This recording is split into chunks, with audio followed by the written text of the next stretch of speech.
ดีใจน้ำเด้เลี้ยงลูกบ่มีพ่อกะจนใหญ่มาแล้วก็ได้พากจากกัน จนได้ลูกได้หลานจังคอยเห็นหน้ากัน เอาละ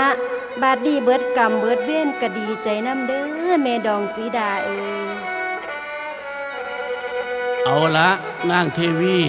ตลอดทั้งแม่ดองสิดาก็ดี บัดนี้นางผมหอมได้เมิดกรรมเมิดเวทแล้วพอแม่ลูกหลานได้มาเห็นกันอย่างพร้อมเพียงแห้งหนาพอก็ดีใจนำและบัดนี้พอสิได้มอบสิทธิราชสมบัติให้ครอบครองตั้งแต่มือนี้ส่วนแม่ดองสิดาสิกลับบ้านกลับเมืองนางผมหอมสิติดตามไปเยี่ยมไปยามถามข่าวพ่อกับบวาสนมเสนาทั้งหลายโดยขน่อยบัดนี้ข้าขอประกาศแต่งตั้งให้เท้าแพ่งคำเป็นเจ้าฟ้าราชากษัตริย์ตั้งแต่มือนี้เป็นต้นไปโดยผู้ข้าขอถวายบังคมพระบรมทุกๆพระองค์ขน่อยจงทรงพระเจริญมีพระราชริยยศยิ่งยืนนานขอให้พระองค์ทุกๆพระองค์จงทรงพระเจริญเถิดพะยะค่ะใช่โยใช่โยใช่โย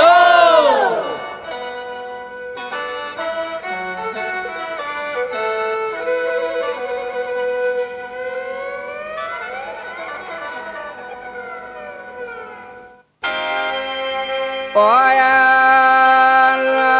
โอ้ยโอ้ยโอ้ยลันอ่องอาจได้ฟังเด้อยายเด้อ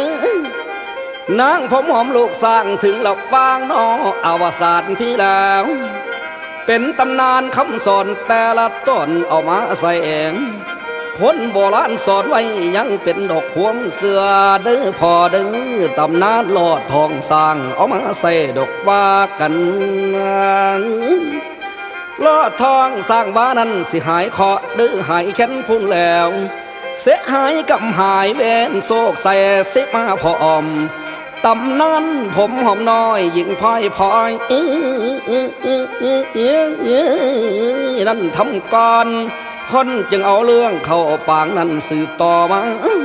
ตำนานเสือลูกสร้างยาเด็ดแลนดอกน้ำกูอันว่าแนวของสู่อยู่ดงกินไม่นางผมหอมจึงได้เดินทางไปหอดพออกกูมอละดกแต่เขาบ้าให้หันปากเราประตูเขาใส่ทิศเหนือนั่งกะน้อยนอเสือมาบอกจะแถลงพี่แล้วเมื่อแสดงประตูหันอย่าอวยไปทางดาวสาง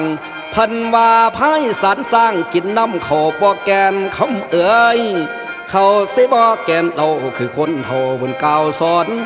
ไผว่าเสือกะยาหอนอย่าลบหลู่เด้อฟังเอาพูนแล้วข้าติดสอนนิทานเอาสิจากผมน้อหอมน้อยไผผู้ฟังอลำคอยอาวาสานสิเลิกยามปอฉลาดน้อง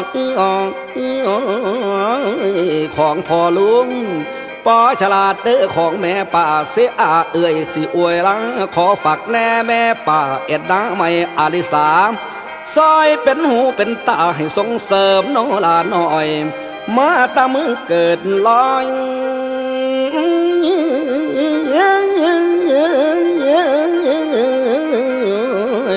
โอ้โอ้โอ้โอ้โอ้โอ้โ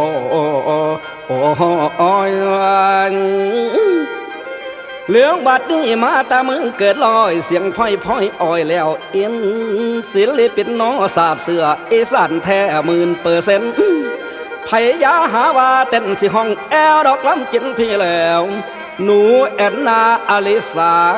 หนูแอนนาอลิสาลูกโอ้ยเมืองเด้อเกิดลอยกำนั้นดวงจันน้อยผู้เขียนก่อนสิทธิ์ล้าง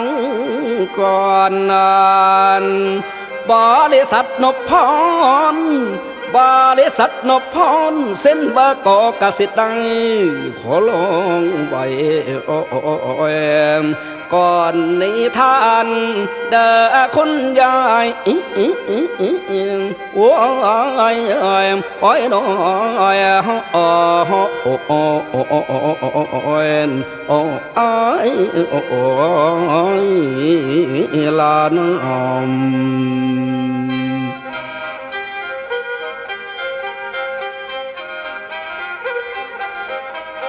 นางผมหอมจบลงแล้ว ยังนิทานอีกเรื่องใหม่ คุณผู้ฟังให้จือไว้นิทานหน้าจึงพบกันผู้ฟังเอ้ย